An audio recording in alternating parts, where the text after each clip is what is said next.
আসসালামু আলাইকুম রহমতুল্লাহি ওবারাকাতুহু। প্রিয় ভাই ও বোন, আজকে আমি আপনাদের জন্য একটা আমল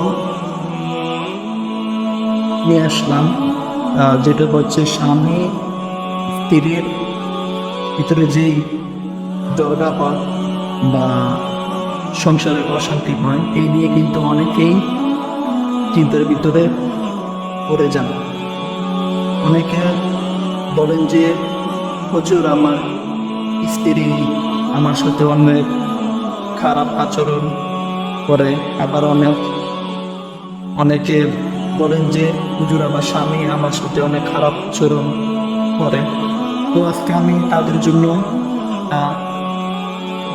আমল আনলাম, যেটা খুব সহজেই ইনশাল্লাহ আপনারা পারবেন। আমলটি করবেন হচ্ছে শুক্রবারের দিন আসরের নামাজের পর আপনারা অজু অবস্থায় কেবলামুখী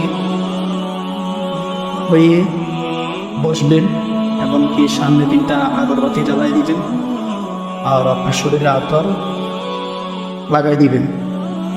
আপনি অজু অবস্থায় কিন্তু এই আমলটা করতে না হলে কোনো কামে আসবে না। তারপরে আপনি কেবলামুখী হয়ে যখন বসছেন, তারপরে আপনি আগে 11 বার দুরূদ শরীফ পাঠ করবেন, তারপরে আপনি 11 বার ইস্তিগফার পাঠ করবেন, তারপরে আল্লাহর একটা নাম আপনারা পাঠ করবেন। নামটি হচ্ছে ইয়া মুজিব, ইয়া মুজিব, ইয়া মুজিব।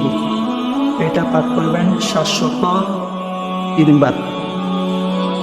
703 বার পাঠ করার পরে আপনি আবার 11 বার দুরূদ শরীফ পাঠ করবেন, আবার 11 বার ইস্তিগফার পাঠ করবেন। পাঠ করার পর আপনি আল্লাহর দরবারে একটা মোনাজাত ধরবেন।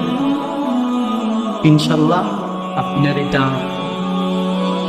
21 দিন পর্যন্ত আপনি আমলটা করেন, ইনশাল্লাহ সফলতা পেয়ে যাবেন।